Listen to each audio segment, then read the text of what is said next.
Amusement parks. Places we go for some escapism. Either by immersing ourselves in wholesome, themed experiences, putting our organs in self destruct mode, or just enjoying a place that's free from cars. Unfortunately, in the United States, going to an amusement park often forces you to deal with all the headaches of driving, traffic, paying for parking that can cost as much as your park ticket, finding a parking spot, walking through giant parking lots before you can even start your park experience. Oh, and if that wasn't enough, you'll get to do it all again when you leave. Hope you took a picture of where you parked. In the US, taking public transit to an amusement park, if it's available, almost always means taking an infrequent bus, getting off at a desolate stop at the side of a huge stroad, and a long walk through parking lots to the park gate. At least Six Flags America actually bothered to include a pathway from the bus stop, which is not always the case. But today, I want to show you the exceptions. 10 amusement parks in the United States, sorry Canada, where getting to the park on public transit actually seems like a good way, or in a few shining cases, the best way to get to the park, plus a few honorable mentions. The parks on this list are ranked purely on their connections to public transit. I did not factor in the quality or quantity of attractions at the park. So, you'll see some big name parks intermixed with some tiny obscure establishments you never knew existed. Also, it goes without saying that these rankings are inexact and context dependent. So, feel free to disagree with me in the comments, just keep it PG. Finally, if you like this video, be sure to like, comment, and subscribe. Every little bit helps and it's much appreciated. So with that, let's go to number 10, the Steel Pier, located on the boardwalk in Atlantic City, New Jersey. This is a town quite literally built by the railroads, and it's still accessible from Philadelphia on the New Jersey Transit Atlantic City line. However, it's the New Jersey Transit buses, many of which run from the Atlantic City bus terminal, that do the real heavy lifting. Whereas the Atlantic City line averages a service frequency between 1 and 2 hours, the 551 bus sometimes runs every half hour to Philadelphia, with at least one bus per hour 24/7. I'm not joking, look it up. New Jersey Transit buses also give you one-seat rides to Atlantic City from other destinations like Brigantine Beach, Ocean City, Millville, Wildwood, Cape May, and New York City, some of which also have 24/7 service. But heck, there are plenty of hotels and, shall we say, other attractions in Atlantic City to justify spending more than one day there. The only thing that keeps this park from being further up the list is that Atlantic City is, for lack of a better word, hollowed out. Too much parking, not enough things. For number 9, we're jumping 54 miles up the Jersey Shore for another amusement park on a pier, Jenkinson's Boardwalk in Point Pleasant Beach. This is a place I've actually taken transit to. In fact, I still have the ticket from that day. It's a 13-minute walk from the Point Pleasant Beach train station. This is the penultimate stop of the New Jersey Transit North Jersey coastline from New York City, before the end of the line at Bayhead. During the summer weekends, this line has full hourly all-day service, although at other times, headways south of Long Branch go down to just once every 2 hours. And you'll almost always have to change from electric to diesel trains at Long Branch, though the connection is timed to minimize delays. Nevertheless, with this one train transfer, you get a fast, Garden State Parkway free ride to New York City and all its transit, connections to Northeast Corridor Amtrak trains, connections at Rahway, Newark, and Secaucus to other New Jersey Transit trains, as well as a direct connection to Newark Airport via the air train, assuming it hasn't broken down again. As for Point Pleasant Beach itself, it's an extremely walkable area with streets laid out on a grid, lots of restaurants, and even more hotels. In short, taking a trip here for days or even a whole season without a car seems pleasant. I'm sorry, I couldn't resist. Number 8, Nickelodeon Universe, featuring rides themed on franchises such as SpongeBob and Paw Patrol, located inside the Mall of America in Bloomington, Minnesota. Despite intense NIMBYism and transit phobia from this hallmark of suburbia, the mall is the terminal station for the Metro Transit Blue Line Light Rail, something the mall seemingly still wants to keep quiet. Regardless, the Blue Line gives a one-seat ride every 15 minutes to Target Field in downtown Minneapolis, on the way directly serving both terminals of the Minneapolis-St. Paul Airport. I don't know if people are going to fly to the Twin Cities just to go to the Mall of America, but it certainly makes a strong case. Anyway, the mall is also served by the Red Line BRT and the D Line Express Bus, as well as some decently frequent local buses. So getting here on transit actually seems pretty easy. If you do happen to stay at the mall, there are quite a few nearby hotels to choose from. I feel like this place could climb a few places if Twin City Transit keeps getting better. Run frequent North Star service. Number 7, the famous and, in my opinion, overrated Santa Monica Pier in the namesake city of California, which I've had the pleasure of going to, though not on transit. The area has great walkability, both on the beach and in downtown, with tons of dining and hotels to choose from. And if you want to stay somewhere outside Santa Monica because it's cheaper or whatever, the Santa Monica Pier is just a 14-minute walk from the downtown Santa Monica station. This station is the western terminus of the LA Metro E Line light rail, which connects you to downtown LA, where you can connect with other LA Metro rail lines, as well as Metrolink and Amtrak trains. And when you factor in LA's mad traffic, the E Line, despite being the slowest line on the Metro, blows the freeway out of the water in travel time. On another positive note, the Metro connection to LAX should be opening sometime in the next couple of years, which should make Santa Monica one of the easiest places to get to from LAX by Metro. Number 6, staying in the LA region, we have Universal Studios Hollywood in Universal City. It's gratifying to know at least one of the big name theme parks in the US has a direct connection to rapid transit, although that does make you feel sad for the other parks. The gate for Universal Hollywood is a 14-minute walk from the Universal Studios City station on the LA Metro B Line subway.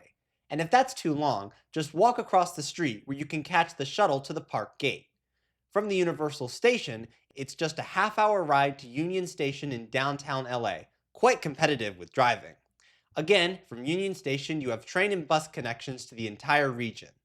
And whereas parking at Universal will generally set you back $35, not including the cost of driving, a one-way ride on the Metro costs just $1.75, and that gives 2 hours of unlimited rides on the system.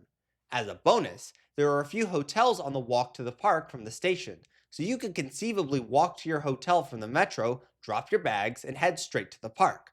Good job, Universal. Now let's see you get Sunrail to Epic Universe. Number 5, Elitch Gardens in Denver, Colorado.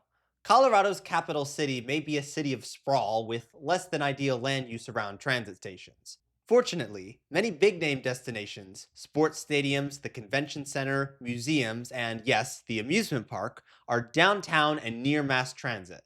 Elitch Gardens shares a light rail station with the Ball Sports Arena on the W line and E line, rest in peace E line. These light rail lines connect you with the rest of Denver's transit network, including the 4 electric suburban rail lines at Union Station and the D&H light rail lines at I-25 Broadway. Collectively, these lines connect downtown Denver with many of its outlying suburbs. And if you're staying in a hotel in downtown Denver, you could conceivably just walk to the park in less than half an hour. In short, no matter where you are in Denver, taking transit to Elitch Gardens is actually a pretty reasonable option, even if your journey begins by driving to a park and ride. The only thing left to do is replace the atrocious service parking lots around the park with a pedestrianized mixed-use district, which could act as an extension of the existing district around Union Station. Because, come on, giant surface parking lots so close to downtown in a real estate market as hot as Denver? As Brittany would say, outrageous! Fortunately, the developers proposing the River Mile district seem to agree. Link in the description for more information. Ironically, this development may spell the end for Elitch Gardens, so visit while you can. So, the next theme park is also in Colorado, but weirdly, it's not in an urban area. In fact, it's in the Rocky Mountains, basically in the middle of nowhere. So, how on earth does this park get anywhere near this list, let alone almost at the top? Well, number 4 is Glenwood Caverns Adventure Park in Glenwood Springs, Colorado. One of the craziest amusement parks in the country, it's literally located on top of a mountain. However, since the town of Glenwood Springs is down in the canyon floor, getting up to the park involves taking, drumroll, a gondola, i.e., you literally have to take public transportation to get to the park. And while sure, you can pay to park at the bottom of the gondola, you really don't need to. First off, there are about 10 different hotels within a 30-minute walking radius of the gondola, including the famous Glenwood Hot Springs Lodge. Across the river, you have a great walkable downtown with more hotels and restaurants. And if you don't want to walk all that far, relax. You can use the Roaring Fork Transit Authority's Ride Glenwood bus, which runs every half hour and connects the gondola to the rest of Glenwood Springs. And best of all, RFTA's fare structure means all intra-town bus trips are free.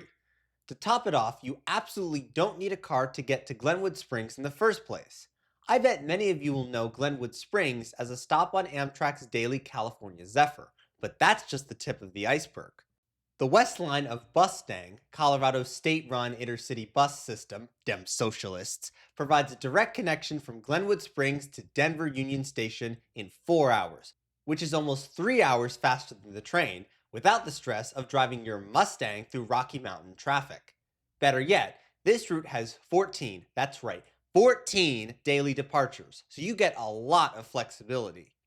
At Union Station, you just need to take RTD's A line, which runs every 15 minutes to get to Denver Airport.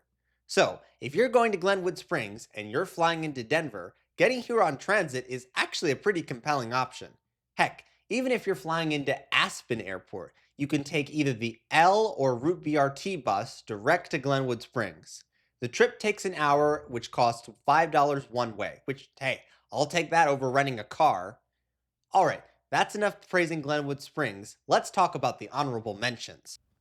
American Dream Mall, East Rutherford, New Jersey. Basically the East Coast twin of the Mall of America. It even has its own Nickelodeon universe. Yet, despite being within spitting distance of New York City, the transit is meh at best. It's served by a rail line, just only on a regular schedule during special events, while at other times it's served by 4 decently frequent buses, but somehow none of them provide a direct connection to the Northeast Corridor. Kennywood, Pittsburgh, Pennsylvania.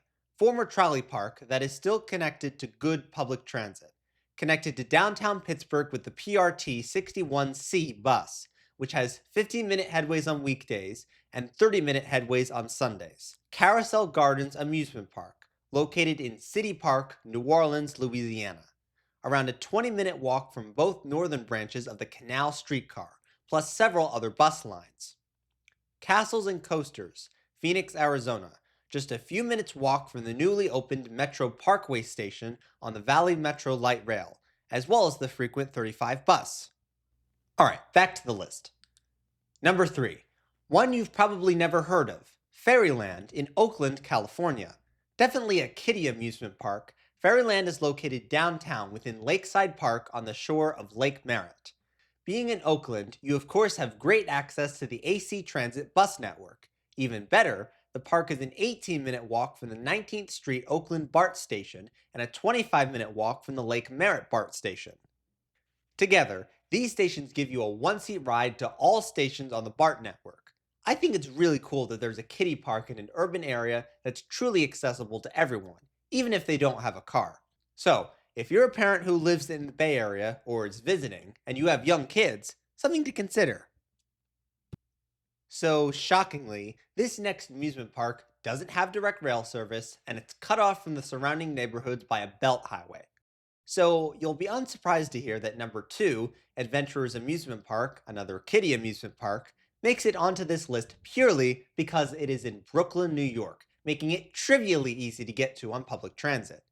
Simply take the D train to Bay Parkway Station, and then transfer to the B6 bus, which runs 24 hours a day, every couple of minutes, even on weekends.